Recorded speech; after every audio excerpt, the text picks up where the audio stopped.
Ողջույն բոլորին, ուզում եմ ձեզ ներկայացնել այն ժամերը, որի ժամանակ չի կարելի ոչինչ անել։ Մայիսի 5-ից մինչև 11-ը ընկած ժամանակահատվածի համար։ Այն ժամերին չի կարելի ոչ մի կարևոր գործեր անել, քանի որ մոլորակների դիրքը բացասաբար կարող է անդրադառնալ ձեր սկսած բոլոր գործերի վրա։ Ժամեր իհարկե կնշեմ Հայաստանի համար միայն։ Այն ժամերին չի թույլատրվում ձեռնարկել ոչ մի կարևոր բաներ, ինչպիսին են ամուսնական ծեսերը, գույք գնելը, բնակարանամուտը, յուրաքանչյուր ծես, ներդրումները, նոր բիզնես սկսելը և այլ կարևոր գործողություններ, քանի որ դրանք կարող են բացասական հետևանքներ ունենալ։ Խուսափեք նոր գործ սկսելուց, հնարավոր է, որ հանդիպեք չնախատեսված խոչընդոտների, որոնք նախկինում չէիք սպասում։ Խուսափեք ճանապարհորդություններից, խուսափեք երկար ճանապարհներից, նաև խուսափեք կրոնական արարողություններից, կնունք և այլն, ամուսնություն, նշանադրություն, խուսափեք գործարքներից, խուսափեք որևէ ապրանք, տրանսպորտ, զարդեր կամ թանկարժեք իրեր գնելուց կամ վաճառելուց։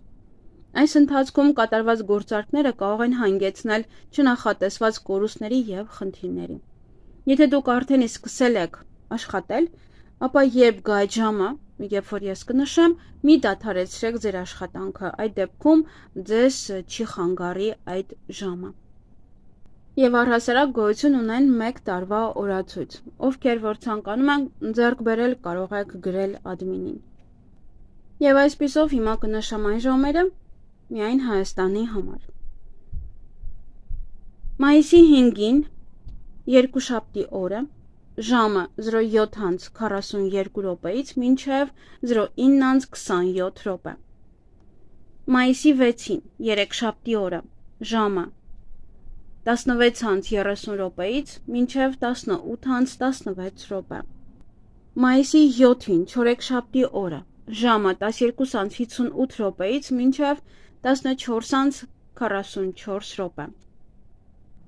Մայիսի 8-ին, հինգշաբթի օրը, ժամը 14:45-ից մինչև 16:31։ Մայիսի 9-ին, ուրբաթ օրը, ժամը 11:12-ից մինչև 12:58։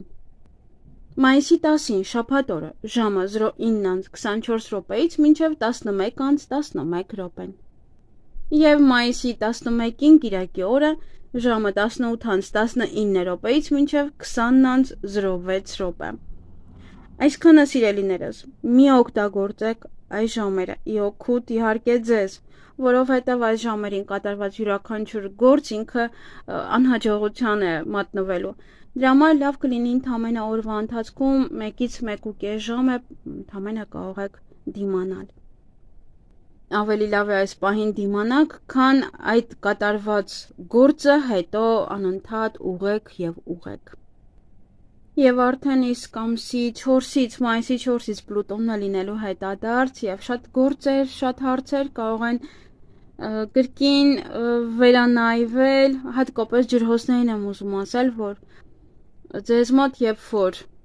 Պլուտոնը լինում է հետադարձ, դա ձեզ մոտ տալիս է ագրեսիա և իշխելու ցանկություն, այնպես որ պետք է դուք կարողանաք կառավարել ձեզ, որպեսզի այս ընթացքում, այս քանի ամիսների ընթացքում մարդիկ ձեզանից ուղղակի չնեղանան։ Իրենք կնկատեն, որ դուք այդ իշխելու, անգամ որ դուք չխոսեք, միևնույն է, իրենք կնկատեն, որ դուք այդ ունեք ձեր մեջ այդ իշխելու ցանկություն, որ հենց բերանը բացեք, կկարողանաք ինչ-որ մի բան ասել, բայց չպետք է դա ցուցադրեք այս մի քանի ամիսների ընթացքում։ Դա ձեզ համար հենց փորձություն է, որ թե դուք ինչպես եք ձեզ դրսևորելու այդ ժամանակահատվածում, ինչպես եք անձամբ ձեր դեմքը ցույց տալու մարդկանց։ Այսքանը սիրելիներս, լավ եղեք։